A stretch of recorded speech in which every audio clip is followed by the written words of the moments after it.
할렐루야! 오늘은 세종을, 내일은 대한민국과 온 땅에 전도와 선교의 사명을 감당하는 세종순복음 드림교회입니다. 하나님의 사랑과 은혜가 치유와 응답이 있는 성령 충만한 교회입니다. 구독과 중보기도로 드림가족이 되어보세요. 오늘도 주 안에서 참 좋은 날입니다. 여러분과 함께 하나님의 뜻을 알기 위하여라는 제목으로 말씀을 나누고자 합니다. 우리는 주기도문을 암송할 때마다 뜻이 하늘에서 이루어진 것처럼 땅에서도 이루어지이다 이렇게 말을 합니다. 그렇게 하고도 인생에 크고 작은 일이 생길 때마다 하나님의 뜻을 먼저 찾고 구하지 아니하고 자기 생각대로 일을 작정해버리고 그리고 그대로 해달라고 하나님 앞에 때를 씁니다. 하나님 뜻은 아랑곳 없고 자기 뜻대로 이루어달라고 때를 쓰고 부르짖고 몸부림을 치는 것입니다. 그러나 하나님의 뜻은 창세전에 이미 정해져 있습니다. 하나님께서는 이 세상을 지으시기 전에 이미 우리 일생의 삶을 다 계획하시고 예정하시고 예비해 놓으셨습니다. 하나님은 알파요 오메가요, 처음과 나중이요, 시작과 끝이라 하나님 손에는 우리 일생이 환하게 다 결정되어 얹혀 있는 것입니다.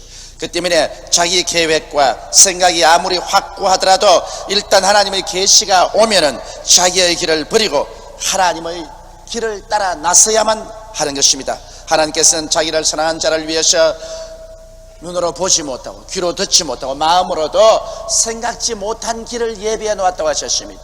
그리고 그 길을 성령께서 인도해 주겠다고 약속해 놓은 것입니다. 그러므로 우리는 하나님의 뜻을 알기 위하여 적극적으로 성령님의 인도를 받도록 기도를 많이 해야 되는 것입니다. 우리가 하나님을 이끌어가는 것이 아니라 하나님이 우리를 이끌어간다는 것을 늘 알아야 됩니다. 하나님은 목자요, 우리는 양입니다. 양이 목자를 인도하거나 돌보는 것이 아니라 목자가 양을 인도하고 돌보는 것입니다. 그러므로 우리가 감히 하나님을 이끌어 나가려고 하고 우리가 하나님을 돌보려고 하는 이 어리석고 무지한 행동을 절대로 해서는 안 되는 것입니다. 여러분은 양이요, 하나님은 목자인 것입니다. 목자가 양을 인도하고 목자가 양을 돌보는 것입니다. 이것을 거꾸로 판단해서 잘못 생각하는 사람들이 오늘날 대단히 많습니다. 그러면 우리가 어떻게 해야 하나님의 뜻을 따라 인도함을 받을 수 있을까요? 첫째로 하나님의 뜻을 우리가 알고 하나님의 인도를 받기 위해서는 탐욕을 버리는 것이 제일 중요합니다.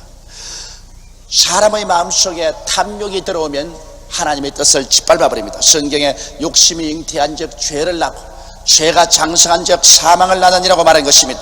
죄란 것은 빗나간다는 말인 것입니다. 활을 쏘는 사람이 관역을 향해서 활을 잡아 당겨 놓았는데 그 관역을 향해서 날아가지 않고 빗나가 버리는 것을 죄라고 말한 것입니다. 그러므로 하나님께서 사람을 위해서 하나님의 뜻을 정해 놓았는데 그 하나님 정해신 뜻과 그 길로 가지 않고 빗나가 버릴 때 인간은 죄를 짓게 되는 것입니다. 그러므로 욕심이 마음속에 들어오면 죄를 짓는다는 말은 탐욕이 마음속에 들어오면 하나님의 뜻에서 우리 스스로가 빗나가 버리고 말고 죄를 짓게 되는 것입니다. 여러분, 아담과 하와를 보십시오. 아담과 하와는 하나님의 뜻을 분명히 알고 있었습니다. 동산의 모든 실과는 다 먹되 동산 중앙에 있는 선악을 알게 하는 실과는 먹지 마라. 먹는 날에 너희가 반드시 죽으리라. 하나님의 뜻을 명명백백하게 알고 있었습니다. 그러나 아담과 하와가 그 동산 중앙에 있는 선악과를 늘 바라보고 그만 그 마음속에 욕심이 들어왔습니다. 먹음직하고 부함직하고 지혜를 얻기에 탐스럽게 되었습니다. 거기에다가 사탄이 유혹을 하고 그들을 꾀었습니다.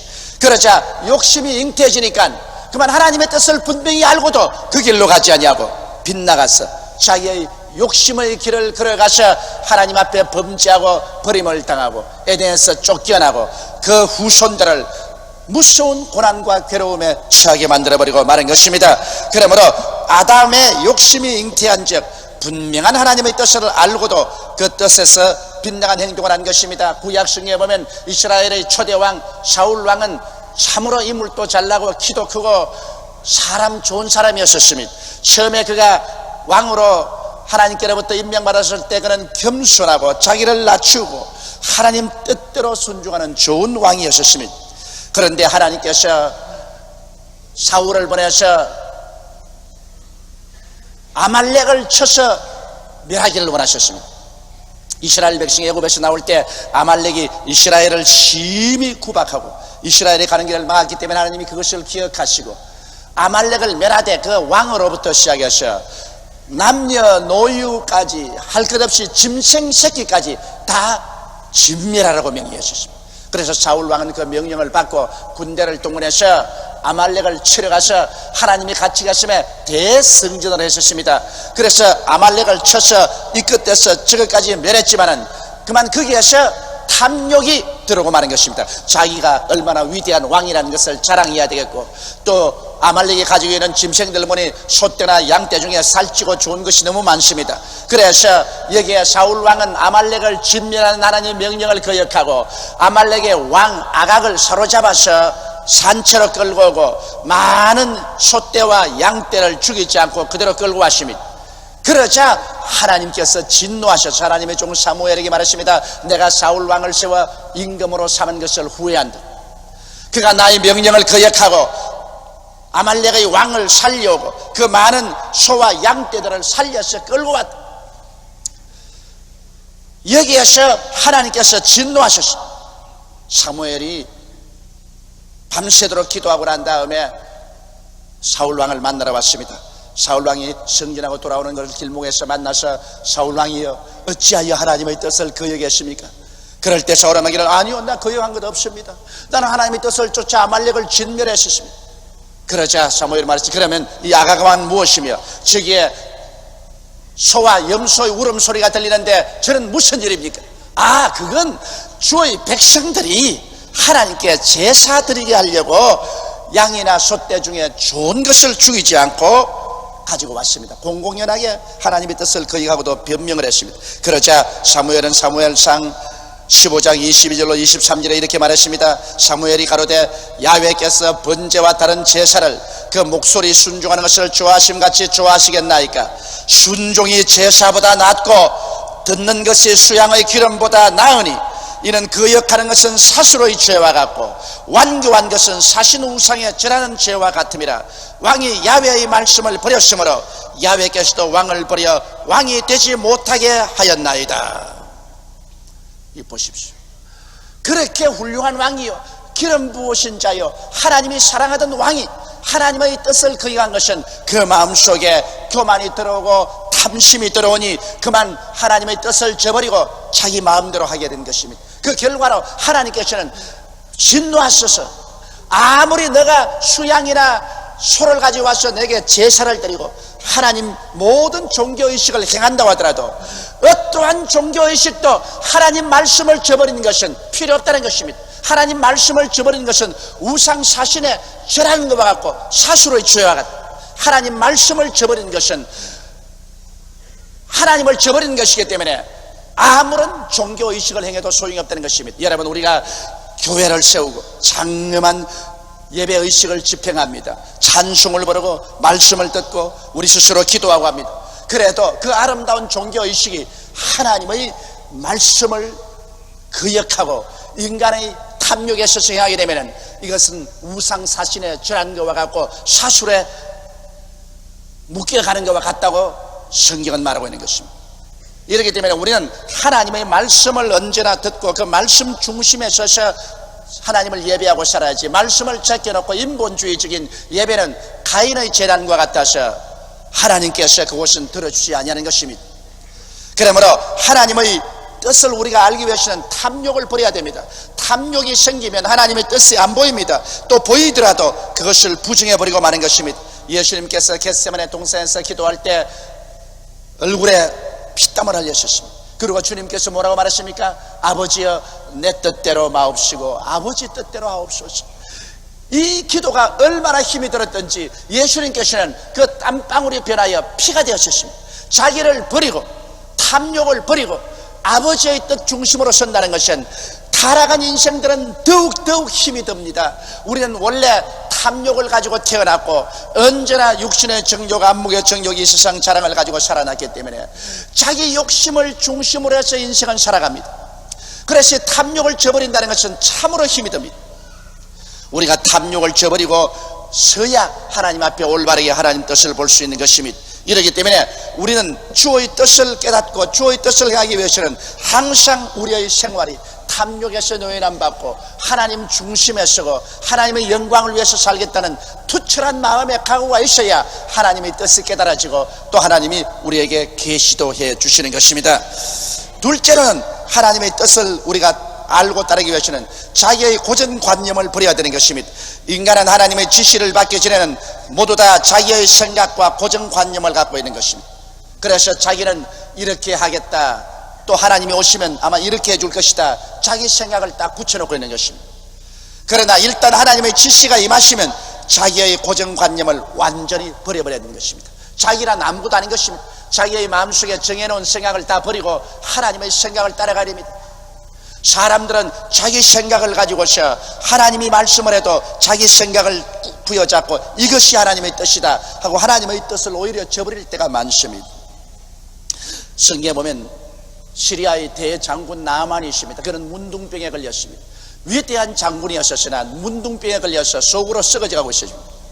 그런데 자기 병사들이 변경해서 잡아온 이스라엘의 여종이 집에서 수종 들고 있는데 하는 말이, 우리 주인께서 이스라엘의 엘리사에게 나가기를 원합니다.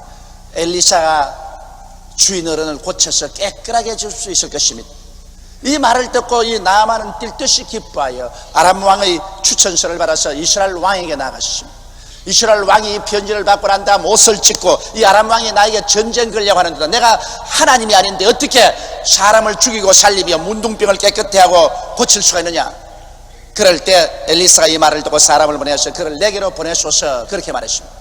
그래서 여기에 나만 장군은 대장군이라 장군의 옷을 입고 거대한 수레를 타고 많은 군대를 거느리고 그는 엘리사 있는 곳으로 찾아가셨습니다.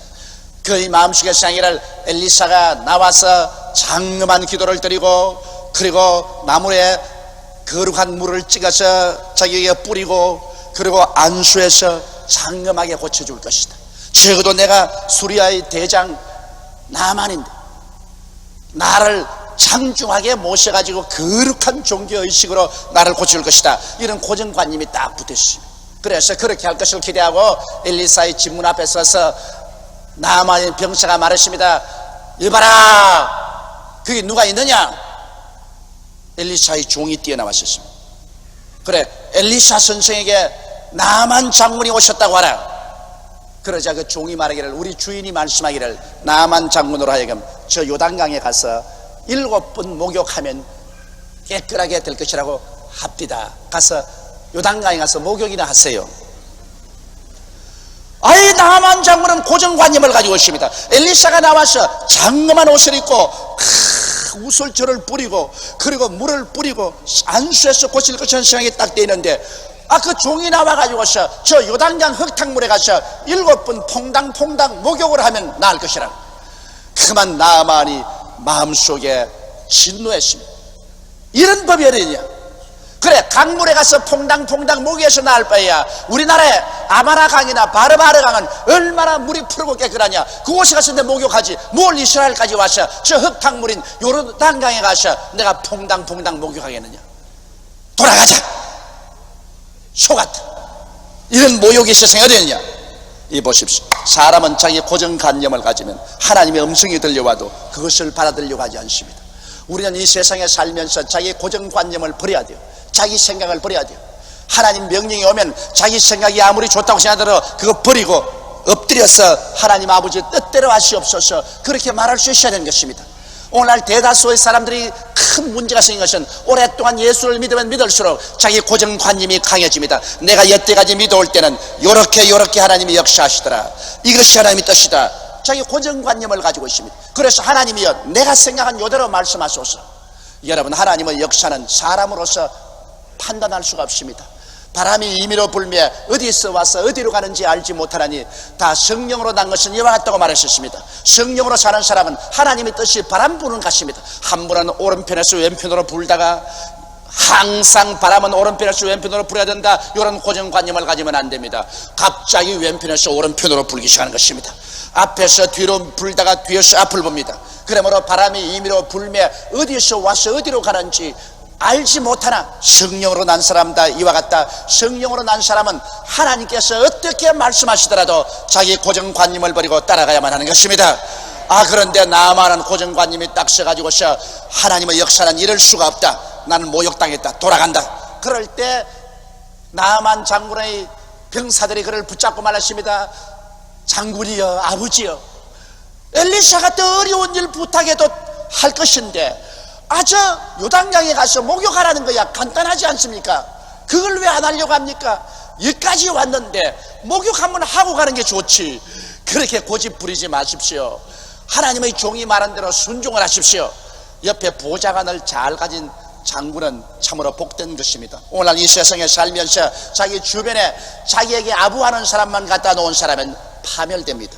그러나 자기 주위에 바른 말을 하는 사람을 많이 갖다 놓으면, 그 사람들의 말을 들으면 그가 생명의 길을 걷게 되는 것입니다. 그런데 나만은 좋은 제자들을 많이 거느리고 종들을 많이 거느리셨습니다. 그래서 그 말을 듣고 그는 마음이 겸손해져서 요단강에 내려가서 물에 목욕을 합니다. 흙탕물 속에 한 번 들어가고 두 번 들어가고 세 번 들어가고 아예 그냥 물이 쭉 내려오니 쥐새끼 같이 되었습니다. 흙탕물이 뚝뚝 떨어집니다. 그럼에도 불구하고 6번째 들어갔다 7번째 들어갔다가 일어나니 그 몸에 문둥병이 사라지고 어린아이 살같이 되었다고 말한 것입니다. 자기의 고정관념을 버리고 하나님의 말씀대로 실천하니 하나님의 말씀은 살았고 운동력에 의해서 좌우의 날선 금보다 더 예리하여 혼과 영광 및 관절과 골수를 짜기는 기적을 베풀었던 것입니다. 그러므로 여러분, 오늘날 우리가 하나님의 뜻을 알려면 자기 생각을 버릴 줄 알아야 되는 것입니다. 하나님 말씀하시면 언제나 자기 자만심 버리고 자기 이기주의 버리고 자기의 고정관념을 버리고 하나님 생각을 받아들여야 되는 것입니다. 셋째로, 여러분, 하나님의 뜻을 받아들이려고 할 때 우리는 십자가를 각오해야 되는 것입니다. 왜냐하면 하나님의 뜻이 우리에게 임하면, 우리가 하나님의 뜻을 받아들이려고 하면 많은 시련과 환난이 있다고 오게 되는 것입니다. 먼저 아브라함 보십시오. 아브라함이 하나님의 뜻을 받들려고 할 때 어떤 어려움이 되었습니까? 내 전토 친척 아비 집을 떠나 내가 내게 지시할 땅으로 가라. 하나님이 지시할 땅으로 가려고 하니까 70평생을 살아온 전토를 버려라. 그리고 그렇게 친절하고 친밀한 친척들을 버려라. 그리고 아비 집도 인연을 끊어라. 이게 여러분 말이 쉬워 그렇지 쉽지가 않습니다. 하루 이틀이 아닌 70평생을 살아왔는데 하나님의 뜻을 따르기 위해서는 단호하게 사적인 전토도 버리고 친척도 떠나고 아비의 집과도 인연을 끊어라. 부모와 형제 간에도 인연을 끊고 내게로 와서 내가 지시할 땅으로 가라. 이것은 정말 힘들고 어려운 것입니다. 이것은 십자가 아니고는 견딜 수 없습니다. 그런데 이것이 얼마나 어려웠던지 여기 아브라함은 아비 집의 인연을 끊지 못하고 조카를 데리고 출발한 것이 그에게 두고 후회스럽고 나중에 피투성이의 삶을 살게 된 이유가 되고 마는 것입니다. 이러므로 하나님의 뜻을 따르려면 반드시 십자가가 다가오는 것입니다. 예수께서 친히 말씀하기를 내 부모나 형제나 처자를 나보다 더 사랑하면 내게 합당치 않으며 자기를 부인하고 자기 십자가를 지고 나를 따르지 아니하면 내게 합당치 아니하다고 말한 것입니다. 여러분, 예수님 보십시오. 예수께서 십자가를 걸머지고 높이 달려셨습니다. 예수님께서 십자가에 높이 달리기를 스스로 원하실 적이 있겠습니까? 그러나 아버지의 뜻을 따르기 위해서는 자기를 죽이는 십자가를 걸머지야만 된 것입니다. 이러므로 오늘날 우리가 하나님의 뜻을 따르기 위해서는 십자가라도 내가 걸머지고 사람들에게 버림을 당하는 각오라도 해야 십자가를 걸머집니다. 아브라함은 자기 전토를 버리고 친척을 버리고 아비 집을 버리고 나가려고 합니다. 예수님께서는 주를 따르려고 하면 부모에게 버림을 당할 때도 있고 형제에게 버림을 당할 때도 있고 심지어는 처자에게 버림을 당할 때도 온다는 것입니다. 그럼에도 불구하고 자기 십자가를 걸머쥐고 자기를 부인하고 주를 따르겠다는 그러한 처참한 마음의 각오와 결심을 하지 아니하면 주의 나라에 합당치 않다고 말하는 것입니다. 오늘날 많은 예수교인들이 너무나 타협합니다. 하나님의 뜻을 분명히 알고도 전토와 타협하고 친척과 타협하고 자기 아비집과 타협합니다. 그래서 하나님보다도 자기의 육신에 가까운 것을 취하는 것입니다. 이러기 때문에 하나님의 교회가 발전을 하지 못합니다. 세상에 손가락질을 당하는 것입니다. 우리는 단호하게 하나님 중심으로 서지 않으면 안 되는 것입니다. 그리고 주님을 따라가야 되는 것입니다. 주님을 따라가는 데는 우리의 십자가의 희생이 따른다는 것을 잊지 말아야 되는 것입니다. 항상 모든 사람이 칭찬하지는 않습니다. 주의 뜻을 따르려면 주의 뜻에 거역하는 사람들이 우리에게 무섭게 반발하는 것입니다. 그것이 이웃이면 쉽지만은 그것이 부모요 형제요 처자가 될 때는 마음속에 피를 흘려야만 되는 것입니다. 그렇다고 해서 하나님의 뜻을 저버릴 수는 없는 것입니다. 이러므로 여러분, 하나님의 뜻을 따르기 위해서는 십자가를 걸머쥐고 자기가 매달리지 않고는 안 된다는 사실을 알아야만 될 것입니다. 넷째로, 그렇게 하면은 하나님의 성령께서 우리에게 인도를 하기 시작하는 것입니다. 하나님의 성령이 우리 마음속에 인도할 때 어떻게 할까요? 하나님의 성령은 우리의 영혼 속에 기도할 때 깊은 뜨거운 소원을 일으켜서 인도하는 것입니다. 빌립보서 2장 13절로 14절에 너희 안에서 행하시는 이는 하나님이시니 자기의 기쁘신 뜻을 위하여 너희로 소원을 두고 행하게 하시나니 모든 일을 원망과 시비가 없이 하라. 하나님께서는 우리 모든 마음속에 우리 의지를 움직이는 뜨거운 소원을 일으키는 것입니다. 내가 이미 탐욕도 버렸고, 내가 이미 자기 고정관념도 버렸고, 내가 내 십자가 걸머쥐고 버림받더라도 하나님 중심으로 서기로 작정한 사람이 하나님 앞에 엎드려 기도할 때 그 영혼 속에 성령이 오셔서 마음속에 소원이 일어납니다. 뜨거운 소원이 일어납니다. 구름 기둥과 같고 불 기둥과 같은 마음의 소원이 일어나기 때문에 우리가 그 구름 기둥을 바라보고 불 기둥을 바라볼 수 있는 것처럼 마음의 소원을 환하게 바라볼 수가 있는 것입니다. 마음의 소원이 희미하게 일어나는 것이 아닙니다. 이것은 너무나 마음의 소원이 강하게 내 영혼을 부여잡아 버린 것입니다. 앉아도 그 소원에 잡히고 서도 그 소원에 잡힙니다. 그 소원이 마치 질풍같이 다가와서 내 마음을 점령해 버린 것입니다. 그러므로 하나님의 뜻이 이 소원의 밝은 등불을 통해서 환하게 보입니다. 하나님의 뜻은 그렇게 희미하지 않습니다. 이것이다, 이 길로 가라. 하나님의 소원이 불길같이 마음속에 일어나게 되는 것입니다.